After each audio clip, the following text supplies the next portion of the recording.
She had promised herself she would not cry at work.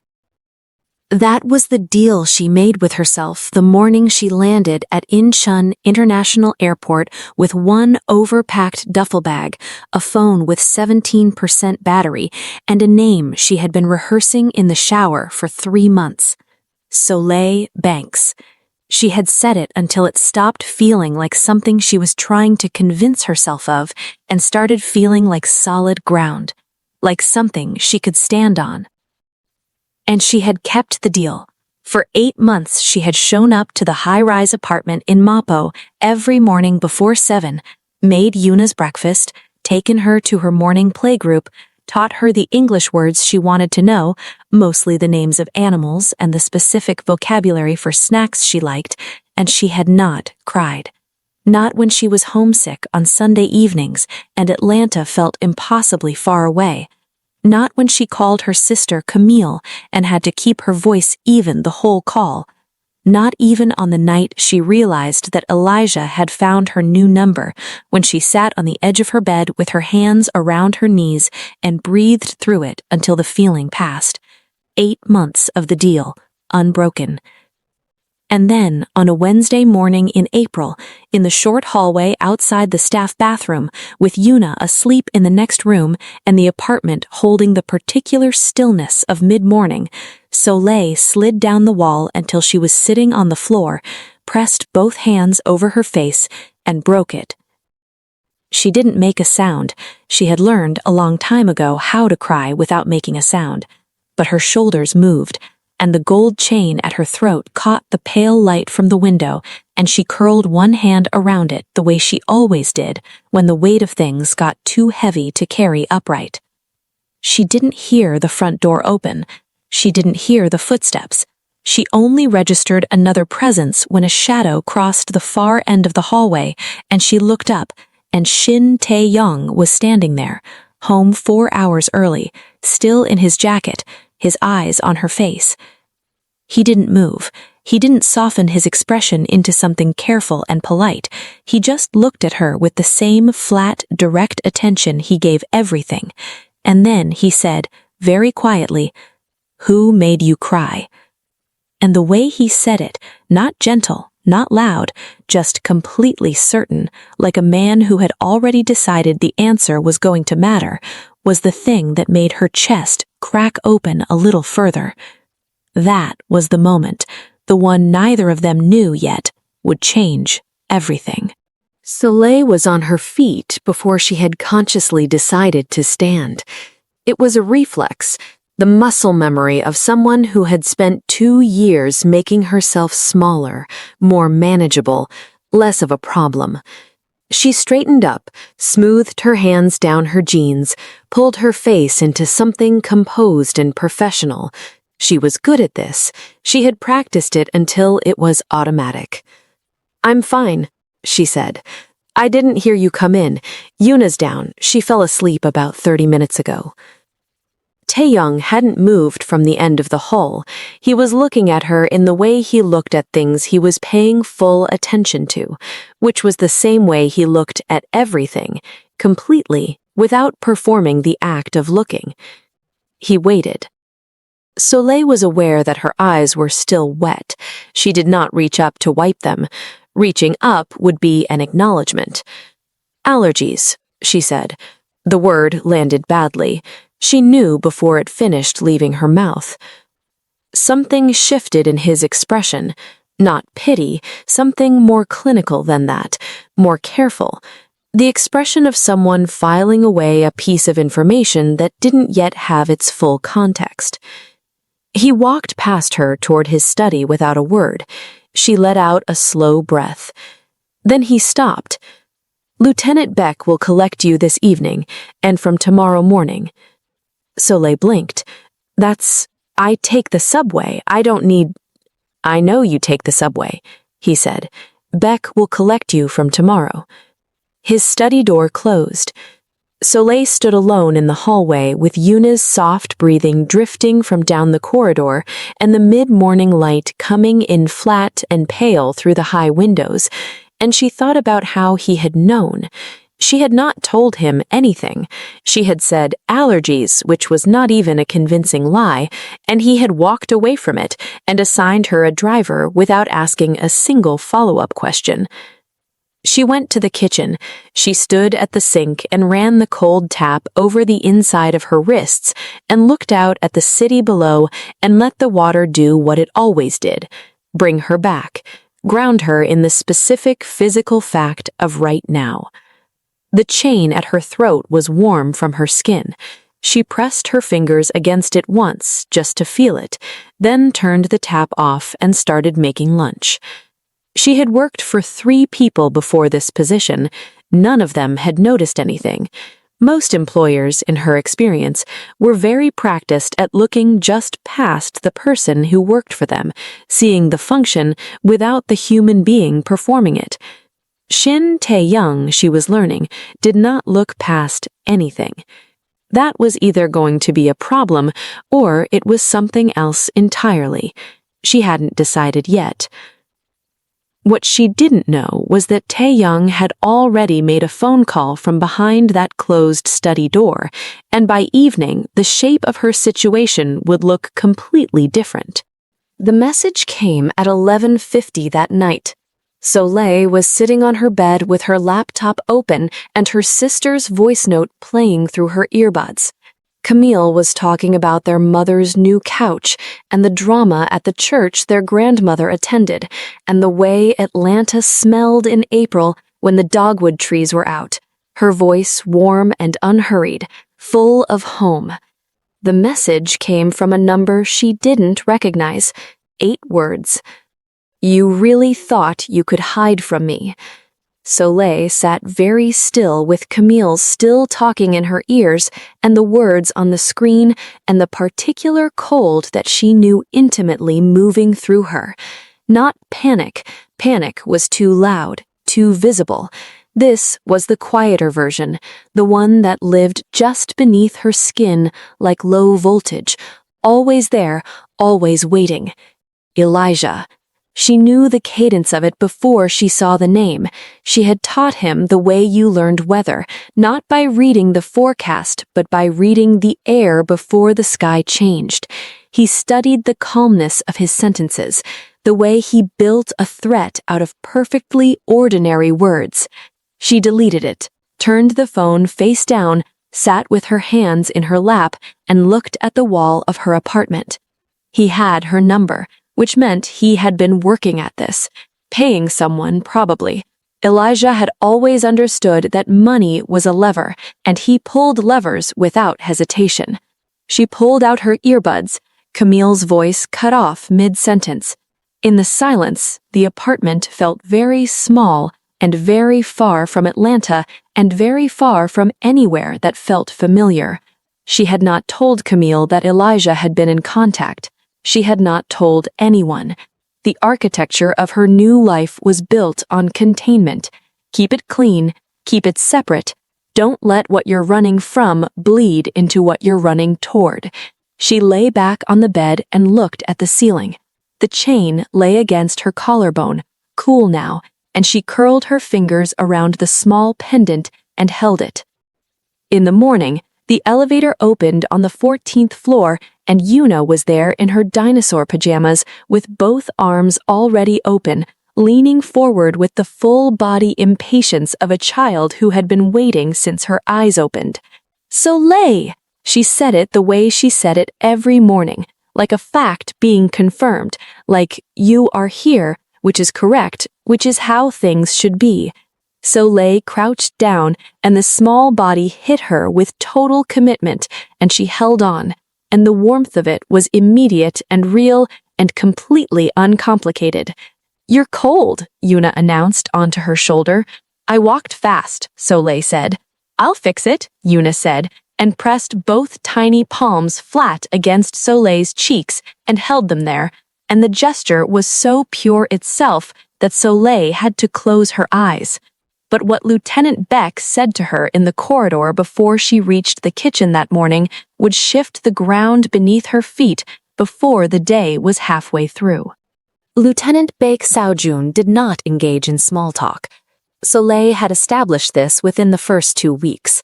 He moved through Taeyang's world the way a well-calibrated instrument moved, precisely, without surplus.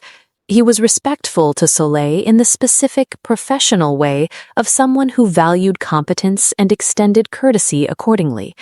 He had said good morning to her every day for 8 months. He had never once asked her how she was doing in a way that expected a real answer. Which was why, when he stepped into the corridor that Wednesday morning and said, "Miss Banks, one moment," Soleil stopped walking with the full attention of someone who had learned that things announced in that particular register tended to be significant. "Mr. Shin has updated the household security protocols," he said. He delivered it with the tone of someone describing a routine building maintenance schedule. Soleil looked at him. "He updated my security protocols. For all household staff, yes. I'm a nanny," she said. "A childcare specialist and tutor," he said, without blinking. "The update is standard." She knew it wasn't standard. She could see in the composed blankness of his face that he knew she knew, but he was offering her the courtesy of the official framing, and she understood that accepting the official framing was sometimes the most dignified available option. "Okay," she said. He gave a brief nod. Then, before she turned away, he said in a slightly lower register, "There was an individual on the street outside your building last night, between 10 p.m. and approximately 11:15. He did not enter. He left when perimeter monitoring registered his presence." A pause. "Mr. Shin wanted you to know." Soleil stood very still in the corridor. Elijah hadn't just found her number, he had found her building. She thought about 8 months of careful living, the new name on her bank account, the email address that connected to nothing, the visa application that her cousin's friend had helped her complete without any trace back to her old address. She had been meticulous. She had been so careful she sometimes frightened herself with how careful she was being. And she thought about Shin Taeyang standing at the end of a hallway the evening before, looking at her like a man who did not accept the version of events that didn't add up. She took a breath. "Thank you," she said. Bake nodded once and was gone. Soleil went to the kitchen. Yuna was on the counter stool arranging cereal into what she called a rainbow road. She looked up when Soleil came in and pointed at the cereal pattern with great authority. "Step 1 is the red ones, then orange, then yellow. I don't have purple yet, but I'm going to ask Appa." "That's a solid plan," Soleil said, and tied her apron and began making breakfast, and her hands were completely steady. If you're enjoying this story so far, take a second to subscribe to the channel and drop a comment below. Tell us where you're watching from, and let us know, what would you have done in Soleil's position? Stories like this happen more than people think. Don't miss what's coming next. Taeyang came home at his regular time that evening. He came in through the front door, hung his jacket, paused at his study, and then followed the sound of Yuna's voice to the living room, because in the hours between 3 and 7, Yuna did not tend to be anywhere that Soleil wasn't. He found them on the floor, mid-construction. Yuna had declared the afternoon a building day, and the building in question was an elaborate structure she called a feeling house, assembled from stacked books, sofa cushions, and several of her drawings taped to the coffee table legs with the careful tapework of someone who took architecture seriously. Each drawing was labeled in Yuna's uneven printing, some letters flipped, some words inventively spelled, all of them clearly meaning something specific to her. Soleil was seated cross-legged beside the structure, holding a drawing flat while Yuna pressed the tape corners down with her tongue stuck out in concentration. Taeyang stood at the edge of the room without announcing himself. He watched his daughter work. He watched Soleil's hands holding the paper steady, the gold chain catching the late afternoon light. The expression on his face in these moments, Soleil had begun to notice it without meaning to, open in a way she never saw in any other context, like a room in him that existed only here. "Appa!" Yuna clocked him without turning her head. She had a radar for him that operated independently of her eyes. "You need a ticket." "I'll wait," he said. Yuna produced a small folded paper from inside one of the cushions. She had apparently prepared this in advance, and walked across the room and handed it to him with both hands. He unfolded it. A drawing, 3 figures, a tiny one with a big round head, a medium one with lots of curly hair, a tall, thin one with a straight line for a mouth that was nonetheless recognizable.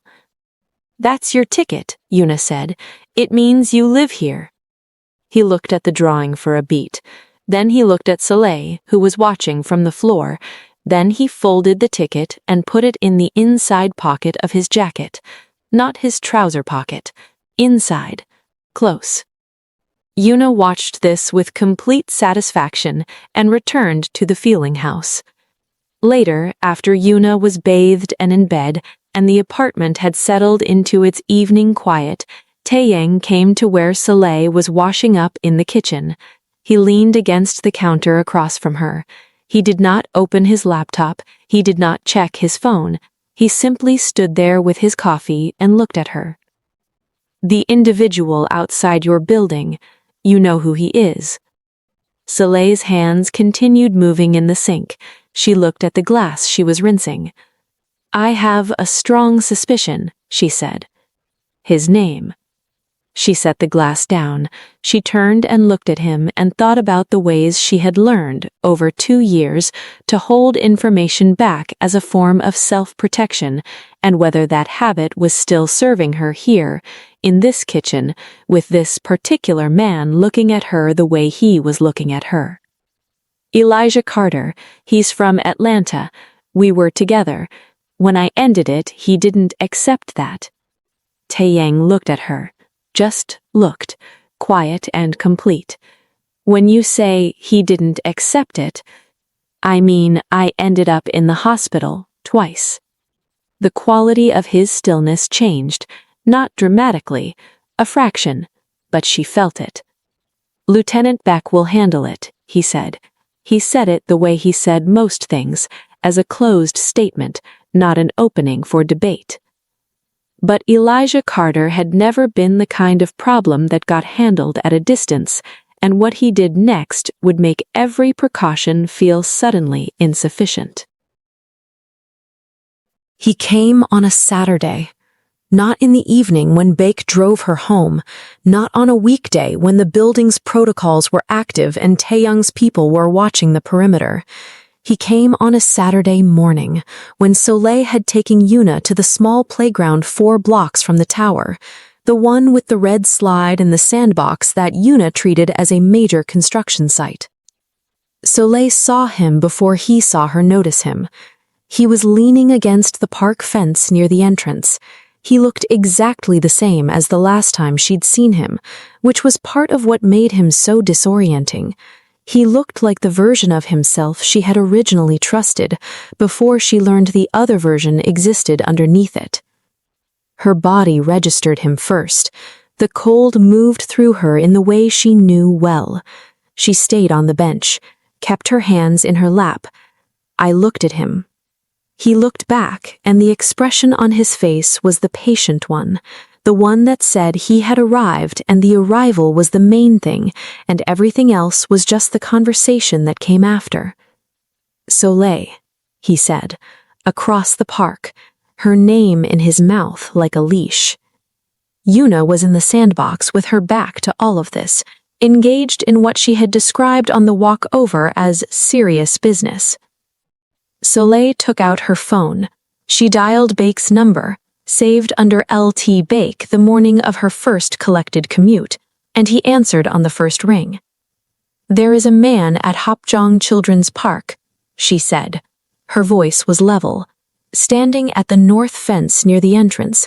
I believe you already know who he is. Stay with Yuna. Do not move. I will be there in 5 minutes." He was there in 3. The black car pulled up at the park entrance, and Baek stepped out, and a second man came out the passenger side, and Soleil watched Elijah read this new information. I watched the calculation happen behind his eyes, watched him adjust his expectation of how this encounter was going to go. Baek walked to the fence with the complete economy of a man who had done this type of thing many times and found it unremarkable. He stood in front of Elijah. He said something brief. Whatever it was enough. Elijah looked past Baek towards Soleil one final time. Deliberate. The look that was its own kind of message. I see you, I know where you are, this isn't over. Then he straightened and walked away and turned the corner and was gone. Yuna had climbed out of the sandbox and was standing at Soleil's knee watching the gate. "Who was that man?" she asked. "Nobody we know," Soleil said. Yuna thought about this. "He was looking at you like he knew you." "Some people look like that. It doesn't mean anything." Yuna considered this with her head tilted, clearly unconvinced, but willing to table it. She climbed back into the sandbox and resumed serious business. Baek came and stood beside the bench. "Mr. Shin already knows," he said before Soleil could speak. He looked out at the playground, not at her. "He knew before you called me." What Taeyang had set in motion before Baek even arrived at that park and what he said to Soleil that evening would change the terms of everything she thought she understood about her position in his world. He called her into his study that evening after Yuna was asleep. Soleil had been in this room maybe 10 times over 8 months. She had an impression of it, orderly, spare, a single photograph on the desk that she had never looked at directly, but understood, from its position and from the age of the child in it, was Yuna's mother. She sat in the chair across from the desk. He remained standing at the window. Seoul moved below them, lit and indifferent. He let the silence sit for a moment. It wasn't uncomfortable. Taeyang's silences never were. They were simply spaces he gave you on purpose. "Tell me," he said, "what he is to you." Soleil looked at her hands, at the chain. Then she looked up. "Was," she said, with careful emphasis. "We were together for 7 months. I was 20 when I met him, 21 when I tried to leave." She paused. He didn't respond well to that. She said it plainly. She had long ago stopped dressing it up. "There were 3 incidents. The last one was bad enough that I was in the hospital for 9 days. After that, I had help rebuilding my situation. New accounts, new contacts, a visa. I chose Seoul because I had taken a Korean language class in college, and because it was far enough that I thought he couldn't follow the trail." "He followed it anyway," Taeyang said. "He had resources I underestimated." He turned from the window. He looked at her with the same direct, complete attention, and underneath it she could see something she recognized as anger, not the loud kind, not the kind she had learned to brace for, the contained kind, the kind that was more dangerous than noise. "The chain," he said. She looked down at it. "My grandmother gave it to me when I graduated high school. I had it on when I was admitted to the hospital. I was holding it when I woke up." She paused. "It's the only thing I kept from before that wasn't rebuilt." He held this for a moment. Then he returned to the desk and sat down. "Elijah Carter will not come near this building again, or the park, or any route you travel. This is not a discussion. It is already being arranged." Soleil looked at him. She thought about what it meant to trust someone with this. She had not trusted anyone with this fully in 2 years. "What does arranged mean in your world?" He held her gaze. "It means he will understand, clearly and completely, that the cost of continuing is one he cannot afford." She nodded once. It was the most honest answer he could have given her. But Elijah Carter had spent 2 years deciding that no cost was too high, and the move he made in the following 48 hours would push Taeyang to a line that, once crossed, could not be uncrossed. He called her on a Sunday morning. Soleil was at the convenience store near her apartment buying the specific orange juice that Camille had mentioned in a voice note, and that Soleil had started buying because it tasted enough like a Sunday morning back home to matter. Her phone rang with a number she didn't know, and she answered because Camille sometimes called from her work phone. It was not Camille. "You've been busy," Elijah said, relaxed, almost amused, the voice he used when he had already decided how something was going to end. Korean bodyguards, that's new. "Elijah, I want to have a conversation," he said. "Just us, tonight. You come alone, we talk, I leave you alone after. I leave your sister alone. I leave your mother's house in Decatur alone." Soleil stood in the aisle of the convenience store with the orange juice in her hand and the fluorescent lights above her and the completely ordinary Sunday morning traffic moving past the window. He had looked up Camille. He had looked up her mother's address in Decatur. "You don't need to do that," she said. Her voice was steady. She willed it to be steady. "Then come talk to me," he said, "alone." And he ended the call. She dialed Bake before she reached the exit. "He threatened my family, my sister and my mother in Atlanta. He wants me to meet him alone tonight." A pause. "Where are you right now?" "The CU on Mapo Dairo." "Do not make any contact with him. Do not respond. Stay where you are." Taeyang called her directly 4 minutes later. She had spoken to him on the phone once before, briefly, about Yuna's school schedule. His voice on the phone was identical to his voice in the room with her. No adjustment, no softening for distance. "Are you safe?" he said. "Yes." "Good." A brief pause. "Your sister, her address is in Atlanta?" "Taeyang, you don't have to." "Soleil." Her name in his mouth, direct and clear, first name, no prefix.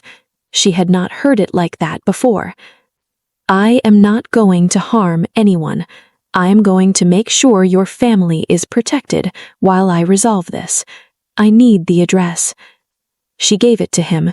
She gave him Camille's number too, without being asked. "Go home," he said. "Lock the door. Bake will be outside until morning. This ends tonight." He didn't say what that meant. He didn't need to. She knew, in the way she was learning to read him, that he meant it with the same precision he meant everything. What happened that night in a private room in a building that doesn't appear on any public record, Soleil would never know in full. But what reached her by morning would be the thing she had stopped believing was still possible for her. Monday morning arrived quiet and gray. Soleil's phone rang at 7:14. Camille. "2 men came to my apartment last night," Camille said. Her voice had the careful, measured quality it got when she was holding something in. Korean, very polite, said they were there for safety reasons connected to a situation in Seoul. One of them gave me a card. A pause. Beck saw June. Soleil sat on the edge of her bed with her eyes closed. "Camille? Is this about Elijah?" She exhaled. "Yes." Camille was quiet for 4 full seconds. Then, "I knew he'd find you. I knew it from the first week you left. I didn't say it because I didn't want to scare you, but I knew." "I know. Are you safe?" Soleil thought about the question, actually thought about it, instead of giving the automatic answer. She thought about Taeyang at the window of his study, the ticket in his jacket pocket, the coffee set on the counter without a word, the men outside Camille's apartment in Atlanta, sent without being asked, because he had thought of it before she could. "Yes," she said. "I think I actually am." Camille exhaled. Who is he? The person helping you. Someone I work for. That's not what I asked. Soleil looked at the chain against her collarbone. Someone I trust, she said. She said it before she'd finished deciding whether to say it, and then it was in the air, and it was true. She arrived at the tower at the usual time. Beck was in the lobby. He gave her the brief nod she had come to read as its own kind of reassurance. It is resolved, he said. That was all. She got in the elevator. Taeyang was in the kitchen. He was at the window with his coffee in both hands, looking out at the city. Yuna was still asleep. The apartment held the particular morning quiet she had come to know over 8 months. He turned when she came in.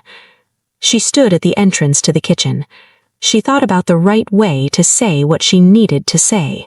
She thought about the professional register she had maintained for 8 months, the careful distance, the appropriate gratitude that did not presume too much. My sister called me this morning. Thank you for sending someone to Atlanta, for thinking of that. He looked at her, the expression she now had a name for.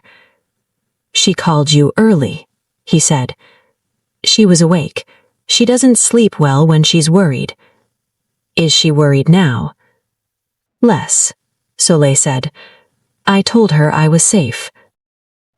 Are you? She met his eyes. She held them.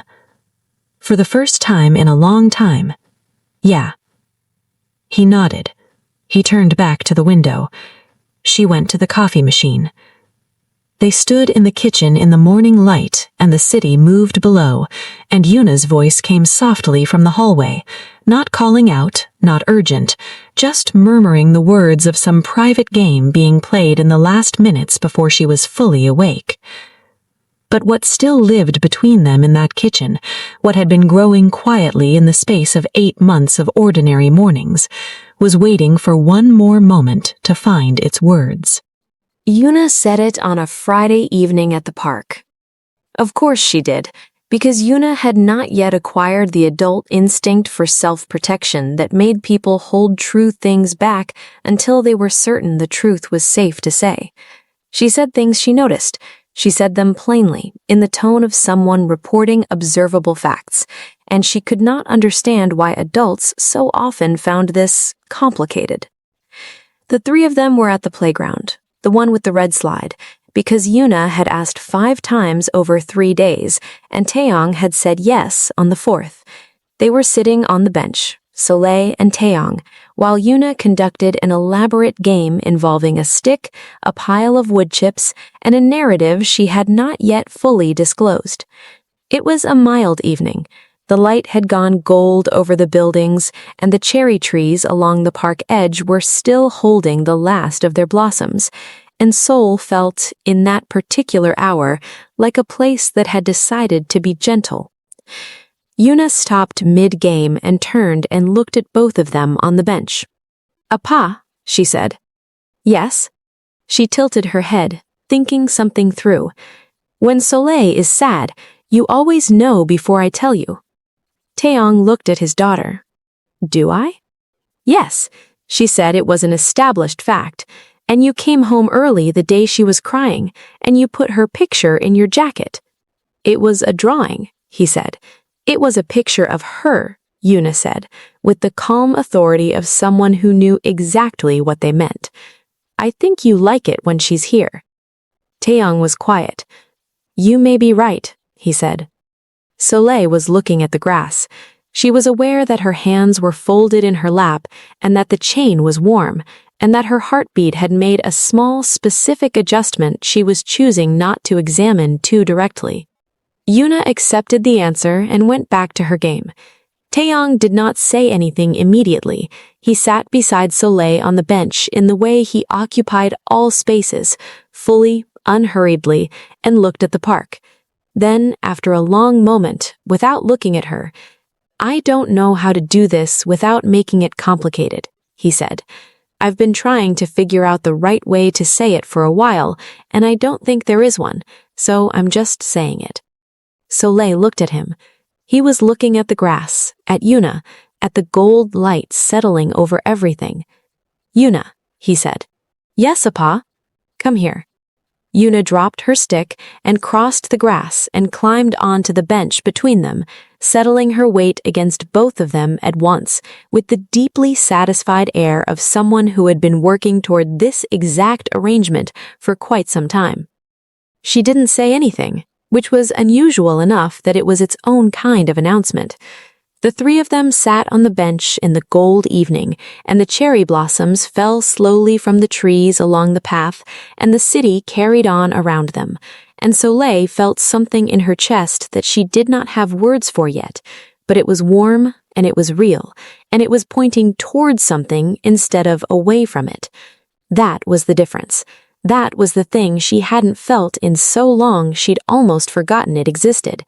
She was not running anymore. Soleil kept the chain. She would have kept it regardless. It was her grandmother's, and it had been the one fixed point through everything that came after. But it meant something different now. Less like a lifeline, more like a marker. A before and after point she could hold in her hand. Yuna asked her about it one morning, as Yuna asked about most things she noticed and wanted to understand. Soleil took it off for the first time in over 2 years and placed it in Yuna's small hands. The girl turned it over with great seriousness, feeling the weight. "Why do you always wear it?" she asked. "Because it reminds me who I am," Soleil said. Yuna thought about this. "I know who you are," she said, and handed it back with both hands, carefully, the way you return something precious. From the kitchen doorway, Taeyang watched this without announcing himself. He watched Soleil take the chain back and clasp it, and look at Yuna with the expression she wore in these moments, open, unguarded, entirely present. He watched it the way a person watches something they want to remember. Camille came to Seoul in the summer. She and Soleil walked along the Han River at dusk, and Camille said nothing directly about Taeyang for the entire walk, which meant she was taking it in. At the end, she said, "You're not braced anymore. You used to always look braced, even when you were smiling." Soleil didn't say anything. She didn't need to. Some people enter your life in the middle of the worst chapter, and somehow, without making any promises, become the reason the next chapter exists. Shin Taeyang never made a speech. He just paid attention, and sometimes, not always, but sometimes, that is exactly enough. If this story moved you, please subscribe to the channel and hit the like button. It helps more people find stories like this one. Drop a comment and tell us which moment hit you the hardest. Was it the hallway, the bench, or something in between? We read every single comment. Share this with someone who needs to hear a story about starting over, and we will see you in the next one.